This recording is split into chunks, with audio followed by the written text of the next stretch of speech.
அன்பு மாணவ செல்வங்கள் அனைவருக்கும் வணக்கம். தொடர்ச்சியாக இரண்டாம் நிலை காவலர் தேர்வுக்காக முழு முயற்சியோடு உங்களை தயார்படுத்திட்டு இருப்பீங்க. இந்த நேரத்தில் நம்ம ரிவிஷன் வகுப்புகள் பார்த்துட்டு இருக்கிறோம்.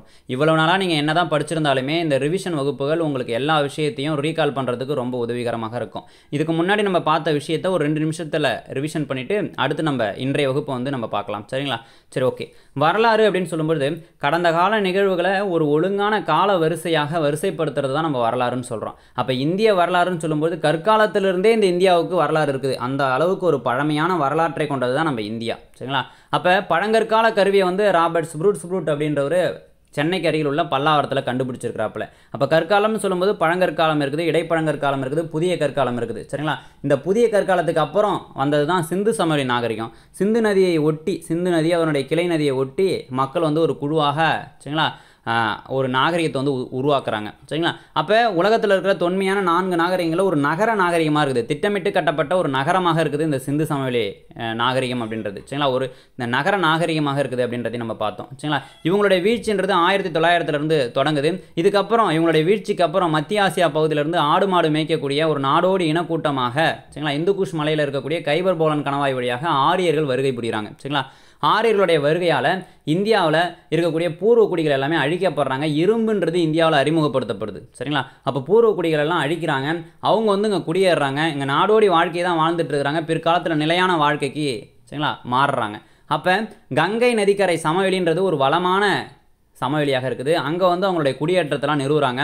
அப்போ இந்தியாவுடைய முதல் கட்ட நகர நாகரிகமாக இந்தியாவுடைய பண்பாட்டு அடித்தளமாக இருக்கக்கூடிய சிந்து சமவெளி நாகரிகத்துக்கு அப்புறமா ஒரு நகர நாகரிகம்ன்றது உங்களுக்கு கங்கை நதிக்கரை சமவெளியில் உருவாகுது. சரிங்களா? அப்போ மக்கள் கூட்டமாக தங்குறாங்க இல்லையா, அதை ஜனங்கள்னு சொல்கிறோம். பிற்காலத்தில் இது பெருசாக மாறுது, அதை ஜனபதம்னு சொல்கிறோம். அடுத்ததான் இன்னும் பெருசாக மாறுது, அதை மகா ஜனபதம்னு சொல்கிறோம். இப்படி வட இந்தியாவில் வந்து பார்த்திங்கன்னா 16 மகா ஜனபதங்கள் இருக்கிறதா சொல்கிறாங்க. அந்த 16 மகா ஜனபதத்தில் மகதம் அப்படின்றது ரொம்ப வலிமையாக இருக்குது. காரணம் என்னன்னா அங்கே இரும்பு படிவுகள் கிடைக்குது. சரிங்களா? இந்த காலகட்டத்தில் நம்ம தென்னிந்தியாவில் சரிங்களா குறிப்பாக தமிழகத்தில் சேரர்கள், சோழர்கள், பாண்டியர்கள் அப்படின்றவங்க ஆட்சி செய்கிறாங்க. சரிங்களா? இதை வந்து பார்த்திங்கன்னா நம்ம இரும்பு காலம்னு கூட சொல்கிறோம், பெருங்கற்கால பண்பாடுன்னு கூட சொல்கிறோம். சரிங்களா? அப்போ இதை பற்றியுமே நம்ம பேரலாக பார்த்தோம். சரிங்களா? அப்போ இந்த 16 மகா ஜனபதத்தில் மகதம் அப்படின்றது வலிமையாக இருக்குதுன்னு சொன்னோம் இல்லையா. அந்த மகதத்தை ஆட்சி செஞ்ச 4 வம்சங்களை பற்றி பார்த்தோம். ஹரியங்கா வம்சம், சிசுநாக வம்சம், நந்த வம்சம், மௌரிய வம்சம்னு சொல்லி. சரிங்களா? அடுத்து நம்ம சேர, சோழ, பாண்டியர்களை பற்றியும் பார்த்தோம். இதில் மௌரிய வம்சத்தை சார்ந்த அசோகர் தான் தி கிரேட்னு சொல்கிற அளவுக்கு ஒட்டுமொத்த இந்தியாவையும் தன்னுடைய ஆளுகையின் கீழ் கொண்டு வந்த ஒரு முதல் பேரரசராக இருக்கிறாரு. அசோகர் தான் உங்களுக்கு கொஸ்டின் ஏரியா அப்படின்றதையும் நம்ம பார்த்தோம். அசோகருக்கு அப்புறம் மௌரியர்கள் வீழ்ச்சி அடைய ஆரம்பிச்சிடுறாங்க. இதில் கடைசி அரசராக இருக்கக்கூடிய பிரகர்த்தராவை அவருடைய படை தளபதி புஷ்யமித்திர சுங்கரே கொன்னுறாரு. சரிங்களா? இது வரைக்கும் நம்ம பார்த்தோம்.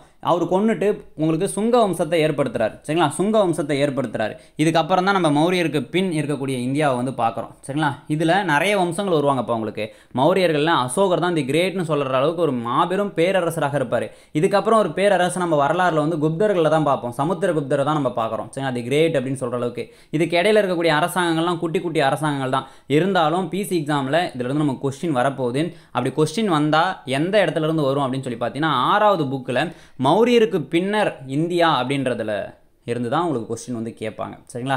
அப்போ இதில் என்னென்ன விஷயங்கள் இருக்குது, எதெல்லாம் நம்ம படித்தா போதும் அப்படின்றத மட்டும்தான் நம்ம பார்க்க போகிறோம். சரிங்களா? அப்போ மௌரியர்களுக்கு அப்புறம் சரிங்களா சுங்க வம்சத்தை வந்து உங்களுக்கு புஷ்யமித்திர சுங்கர் அப்படின்றவர் தோற்றுவிக்கிறார். சரிங்களா? இவரை பற்றி உங்களுக்கு கொஸ்டின் அப்படின்னு சொல்லி கேட்டோம்னா பெருசாக வந்து கொஸ்டின்லாம் இருக்காது. சுங்க வம்சத்தை தோற்றுவிப்பார். வேத மதத்துக்கு வந்து ஆதரவு கொடுக்குறாரு ஃபஸ்ட்டு. சரிங்களா? அப்போ இதுக்கு முன்னாடி இருந்த மதங்கள் வந்து பார்த்திங்கன்னா புத்தமும் சமணம் தான் இந்தியாவை ஒட்டுமொத்தமாக ஆக்குபை பண்ணும். நம்ம பார்த்தோம் இல்லையா, மௌரியர்களில் வந்து பார்த்திங்கன்னா அசோகர் வந்து பௌத்த மதத்துக்கு தழுவிடுவார். அப்போ இந்தியா மொத்தமே வந்து பார்த்திங்கன்னா வேத மதம் அப்படின்றது இருக்காது. சரிங்களா? அப்போ ஒரு ஸ்ட்ராங்கான ஃபவுண்டேஷனில் யார் இருப்பாங்க, புத்தமும் சமணமும் இருக்கும். அதுக்கப்புறமா அந்த புஷ்யமித்திர சுங்கருக்கு அப்புறம் தான் அந்த வேத மதம்ன்றது கொஞ்சம் கொஞ்சமாக எழுச்சி பெறும். குப்தர்களுடைய காலத்தில் ரொம்ப பிரபலமாகவே இருந்துடும். சரிங்களா? சரி, ஓகே. அப்போ இந்த புஷ்யமித்திர சுங்கர் வந்து பார்த்தீங்கன்னா வேத மதத்தை ஆதரிக்கிறாரு. சரிங்களா? பதஞ்சலியை ஆதரித்தவர் யாருன்னா இந்த புஷ்யமித்திர சுங்கராக தான் இருப்பார். சரிங்களா? அப்போ புஷ்யமித்திர சுங்கர் அப்படின்னு சொல்லும்போது சுங்க வம்சம் அப்படின்றது இவர் தான் வந்து நிறுவுறார். சரிங்களா? அடுத்ததான் வந்து பார்த்தீங்கன்னா தேவபூபதி அப்படின்றவர் தான் அந்த சுங்க வம்சத்தில் கடைசி அரசராக இருப்பார். சரிங்களா? கடைசி அரசராக இருப்பார். அப்போ நம்ம பார்க்குறோம் மாளவிகா அக்னிமித்திரம் அப்படின்ற ஒரு நாடக நூலை வந்து பார்த்திங்கன்னா உங்களுக்கு காளிதாசர் வந்து எழுதியிருப்பார். சரிங்களா? இவர் இந்த நூலை மட்டும் எழுதியிருக்க மாட்டார். விக்ரமோர்வசியம், சாகுந்தலம் அப்படின்ற நூலையும் எழுதியிருப்பார். அப்போ அக்னிமித்ரா அப்படின்ற ஒரு மன்னனை பற்றின ஒரு நாடக நூலாக அது இருக்கும். இதையுமே நீங்கள் தெரிஞ்சு வச்சுக்கணும். சரிங்களா? அடுத்ததான் நீங்கள் பார்க்கும்போது தேவபூபதியை கொன்று வாசுதேவ கன்வர் அப்படின்ற ஒரு கன்வர் வம்சத்தை வந்து ஏற்படுத்துவார். சரிங்களா? கன்வர் வம்சத்தில் கடைசி அரசர் யாருன்னா சுசர்மனை கொன்று சீமுக அப்படின்ற ஒரு சாதவாகன வம்சத்தை வந்து ஏற்படுத்துவார். இந்த சாதவாகன அரசில் சரிங்களா ஹாலே அப்படின்ற ஒரு அரசர் வந்து இருப்பார். அவர் தான் சப்தசகி அப்படின்ற நூலை வந்து எழுதியிருப்பார். சரிங்களா, இதெல்லாம் உங்களுக்கு கொஸ்டின் தான். இந்த மாதிரி தான் உங்களுக்கு கொஸ்டின் இருக்க போகுது. சரிங்களா, மௌரியர்களுக்கு அப்புறம் ஒரு பெரிய பேரரச வரலாறுல நம்ம குப்தர்களில் தான் பார்ப்போம். இதுக்கு இடையில இருக்கக்கூடிய குட்டி குட்டி அரசை தான் நம்ம பார்த்துட்டு இருக்கிறோம். சரிங்களா, இதில் இருந்து நமக்கு கொஸ்டின் கேட்குறாங்க. இப்போ நம்ம அடுத்ததாக பார்க்கக்கூடிய அரசுன்னு சொல்லும்பொழுது குஷான அரசு அப்படின்றது தான். இதோடைய முதல் அரசர் முதலாம் காட்பீசியஸ் அப்படின்றவர் தான். சரிங்களா, அப்போ இவங்க எல்லாருமே இந்த குஷானர்கள்னு சொல்லும்போது இவங்களாம் இந்தோ கிரேக்கர்கள். சரிங்களா, இந்தோ கிரேக்கர்கள். அப்போ நம்ம பார்க்குறோம். சரிங்களா, நம்ம பார்க்குறோம் வரலாறுல வந்து பார்த்திங்கன்னா அந்த சைடில் கிரேக்கர்களுமே வந்து பார்த்திங்கன்னா படையெடுத்துட்டு வருவாங்க. சரிங்களா, அலெக்சாண்டருடைய படையெடுப்பு நம்ம பார்த்தோம் இல்லையா, அவரும் ஒரு கிரேக்கர் தான். அப்போ இந்தியாவுக்கும் கிரேக்கர்களுக்கும் இடையில ஒரு பண்பாட்டு கலப்புன்றது ஏற்படுது, வாணிப தொடர்பு ஏற்படுது. சரிங்களா, இந்த விஷயங்கள் எல்லாமே இந்த காலகட்டத்தில் நடக்குது. அப்போ குஷானர்கள்னு சொல்லும்போது இவங்களாம் இந்தோ கிரேக்கர்கள். இந்த இந்தோ கிரேக்கர்களில் நன்கு அறியப்பட்டவர் யாருன்னா மினாண்டர் அப்படின்றவர் தான் இந்தோ கிரேக்கர்களில் நன்கு அறியப்பட்டவர் அப்படின்னு நம்ம சொல்கிறோம். சரிங்களா, அப்போ குஷானர்களுடைய நாணயம் அப்படின்றது ரோமானியர்கள் நாணயத்துக்கு ஈக்குவலாக இருந்திருக்கு. அந்தளவுக்கு ஒரு புகழ்பெற்ற நாணயங்களாக இருந்திருக்கு இந்த குஷானர்களுடைய நாணயங்கள். இதில் ரொம்ப சிறந்தவர் யாருன்னா கனிஷ்கர் அப்படின்றவர் தான். இவரை இரண்டாம் அசோகர் அப்படின்னு நம்ம சொல்கிறோம். காரணம்னா 4வது பௌத்த சமய மாநாட்டை காஷ்மீரில் நடத்தியிருப்பார். அதே மாதிரி ஒரு பௌத்த அறிஞரான அஸ்வகோஷர் அப்படின்றவரை ஆதரிச்சிருப்பார். சரிங்களா, அப்போ புத்த சரிதத்தை எழுதியவர் யார் அப்படின்னு சொல்லி உங்களுக்கு கேட்பாங்க. புத்த சரிதம் அப்படின்ற நூலை சமஸ்கிருத மொழியில் எழுதினது யாருன்னா அஸ்வகோஷர் அப்படின்றவர் தான். சரிங்களா, அதே மாதிரி யாரால் கனிஷ்கர் வந்து புத்த சமயத்துக்கு தழுவினார் அப்படின்னு சொல்லி கேட்டாலும் அஸ்வகோஷர் அப்படின்னு தான் சொல்லணும் உங்களுக்கு. சரிங்களா, இவருடைய காலத்தில் தான் புத்தம் அப்படின்றது மகாயானம் ஹீனயானம்னு சொல்லி 2 பிரிவுகளாக பிரியும். சரிங்களா, இதுவுமே உங்களுக்கு கொஸ்டின் ஏரியா தான். நம்ம தனியாக வந்து புத்தம் சமணம் அப்படின்ற மதத்தை பற்றி பார்க்கலாம். ஏன்னா ஒட்டுமொத்த இந்தியாவையும் அது வந்து ஆட்கொண்டிருக்கும். சரிங்களா, அதனால் அதை தனியாக நம்ம பார்க்கலாம். அடுத்ததான் நம்ம பார்க்குறது சாகர்கள். சரிங்களா, சாகர்கள் அப்படின்னு சொல்லும்போது சிற்பு நகரத்தை தலைநகராக கொண்டு ஆட்சி செஞ்சவங்க தான் சாகர்கள். காந்தார பகுதியை ஆட்சி செஞ்சுருப்பாங்க. காந்தார பகுதி அப்படின்னு சொல்லும்போது இந்த இடத்துல இருக்கும் இந்தியாவில். இந்த காந்தார பகுதியை ஆட்சி செஞ்சவங்க தான் அந்த சாகர்கள். சரிங்களா, சிற்பு அப்படின்ற தலைநகரத்தை கொண்டு ஆட்சி செஞ்சவங்க தான் அந்த சாகர்கள் அப்படின்னு நம்ம சொல்கிறோம். இந்த சாகர்களில் ரொம்ப சிறந்த புகழ்வாய்ந்த அரசர் யாருன்னா ருத்ரதாமன் அப்படின்னு ஒரு அரசரை நம்ம பார்க்குறோம்.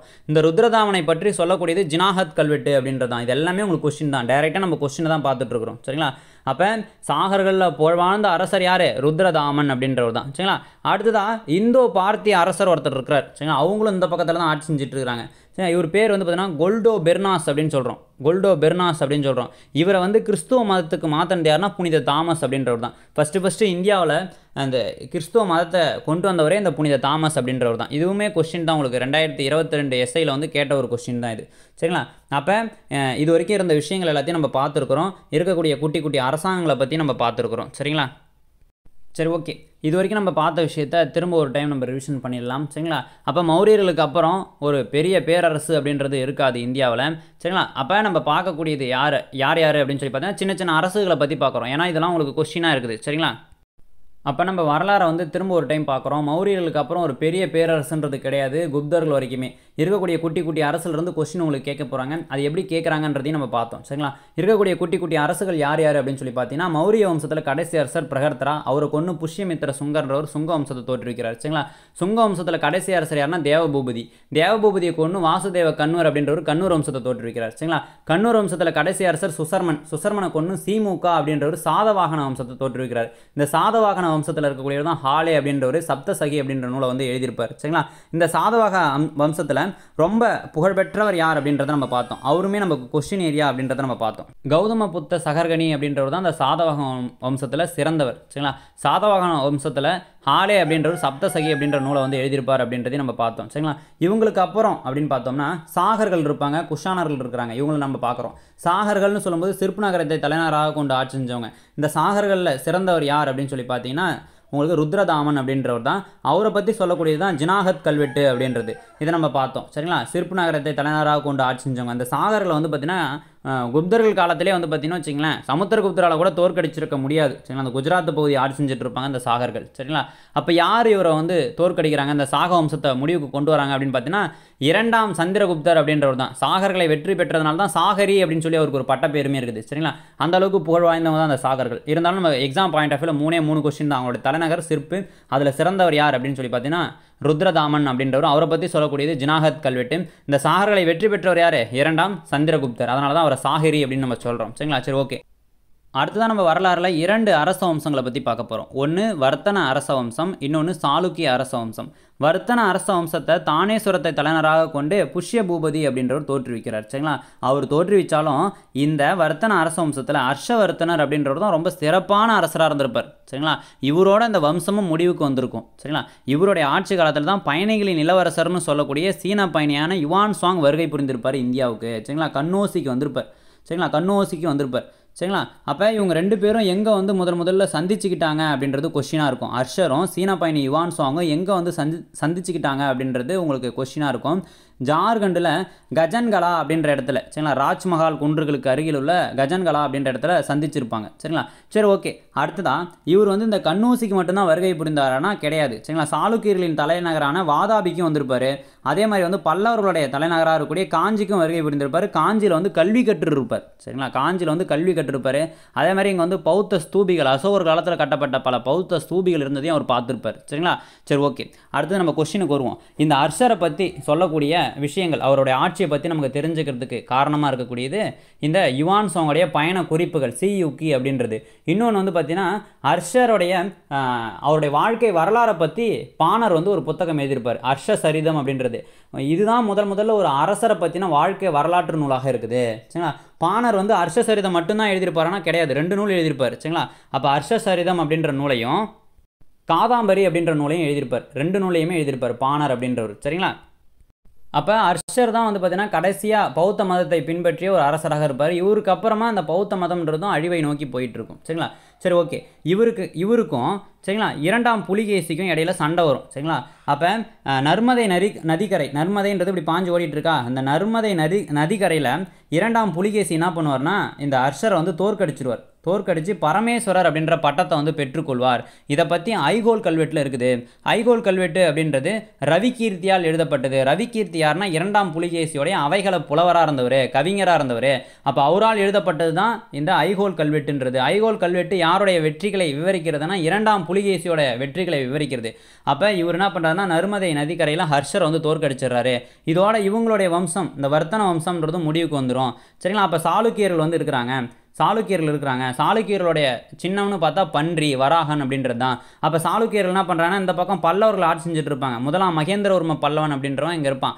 அவனையும் வந்து போர் எடுத்து வெற்றி கொண்டுடுவார் 2ஆம் புலிகேசி. சரிங்களா, பிற்காலத்தில் முதலாம் நரசிம்மவர்மன் அப்படின்றவன் வாதாபிக்கே போய் 2ஆம் புலிகேசியை தோற்கடிச்சிடுவார். அதனால தான் வாதாபி கொண்டான் அப்படின்ற பட்டங்களை வந்து அவர் வந்து பெறுறாரு. சரிங்களா, சரி ஓகே. கொஸ்டின் என்னென்ன உங்களுக்கு கேட்பாங்க அப்படின்றத மட்டும் திரும்ப ஒரு டைம் ரிவிஷன் பண்ணிடலாம்.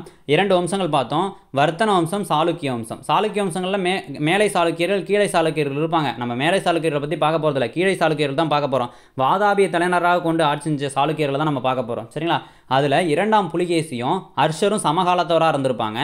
2 பேருக்கும் இடையில ஒரு போர் வரும். நர்மதை நதிக்கரையில் அது நடக்கும். அதில் ஹர்ஷரை தோற்கடித்து 2ஆம் புலிகேசின்றவர் பரமேஸ்வரர் அப்படின்ற பட்டத்தை வந்து சூட்டிக் கொள்வார். இதை பற்றி ஐகோல் கல்வெட்டில் இருக்குது. அப்போ ஐகோல் கல்வெட்டுன்றது யாருடைய வெற்றியை விவரிக்கும் விதமாக இருக்குது அப்படின்னா 2ஆம் புலிகேசியோடைய வெற்றியை விவரிக்கும் விதமாக இருக்குது.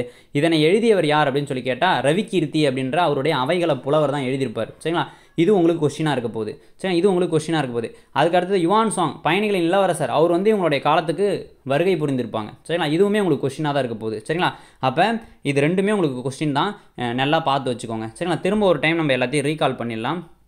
அப்போ ஃபஸ்ட்டு நம்ம என்ன பார்த்தோன்னா குட்டி குட்டி அரசாங்கங்கள்லாம் பார்த்துட்ருக்குறோம். சரிங்களா, இதிலிருந்து தான் உங்களுக்கு கொஸ்டின் கேட்கறதுக்கான வாய்ப்புகள் இருக்குது. சரிங்களா, அப்போ ஃபஸ்ட்டு பார்த்த அரசு எது அப்படின்னா சுங்க வம்சம். யார் ஏற்படுத்துகிறாங்கன்னா புஷ்யமித்ர சுங்கர் ஏற்படுத்துகிறார். சரிங்களா, அடுத்ததாக நம்ம பார்க்குறது கன்வர் வம்சம், வாசுதேவ கன்வர் வந்து ஏற்படுத்துகிறார். அடுத்ததாக பார்க்கும்போது உங்களுக்கு சுசர்மனை கொன்று சீமுக்கா அப்படின்ற ஒரு சாதவாகன வம்சத்தை வந்து ஏற்படுத்துகிறாரு. அடுத்து குஷான வம்சம் பார்க்குறது, அதில் தான் கனிஷ்கர் வந்து இருக்கிறாப்புல. சரிங்களா, கனிஷ்கர்னு சொல்லும்போது 2ஆம் அசோகர்னு நம்ம சொல்கிறோம். 4வது புத்த சமய மாநாட்டை வந்து கூட்டியிருப்பார். சரிங்களா, காஷ்மீரில் வந்து நடத்தியிருப்பார். சரி ஓகே, அவர் தான் அஸ்வகோஷர் அப்படின்ற புத்த அறிஞரை வந்து ஆதரிச்சிருப்பார். சரிங்களா, அவர் எழுதுனது தான் புத்த சரிதம் அப்படின்ற நூல். சரிங்களா, சரி ஓகே. அடுத்ததான் நம்ம பார்க்குறது சாகர்களில் சிறந்தவர் யாருன்னா ருத்ரதாமனை பற்றி சொல்லக்கூடியது ஜினாஹத் கல்வெட்டு அப்படின்றது, அதையும் நம்ம பார்த்தோம். அடுத்ததாக பார்த்தது உங்களுக்கு வர்த்தன வம்சம்னு சொல்லும்போது அதை ஏற்படுத்தியவர் புஷ்ய பூபதி. தானேஸ்வரத்தை தலைநகராக கொண்டு தான் அவர் ஏற்படுத்துகிறார். ஆனால் தானேஸ்வரத்தை வந்து கண்ணேசிக்கு ஹர்ஷர் வந்து மாற்றுறார். ஹர்ஷ சரிதம் அப்படின்றது எழுதுனது யாருன்னா பாணர். இவர் இதை மட்டும் எழுதலை, காதாம்பரின்ற இன்னொரு நூலையுமே எழுதியிருக்கிறார். சரிங்களா, அப்போ இவருடைய ஆட்சி காலத்தில் வருகை புரிந்தவர் தான் யுவான் சாங் அப்படின்ற பயணிகளின் இளவரசர். இவரும் அர்ஷரும் 2ஆம் புலிகேசியும் சமகாலத்தவர்.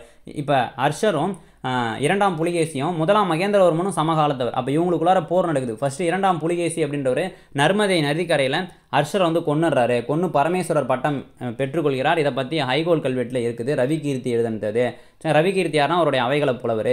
சரி, இவங்களுடைய இந்த சாளுக்கியருடைய தலைநகர் அப்படின்னு சொல்லும்போது வாதாபி அப்படின்றது தான். சரி, அவங்களுடைய சின்னம்ன்றது பன்றியாக இருக்குது. அடுத்ததாக பல்லவ அரசன் 1ஆம் மகேந்திரவர்மனையும் வந்து தோற்கடிக்கிறாங்க.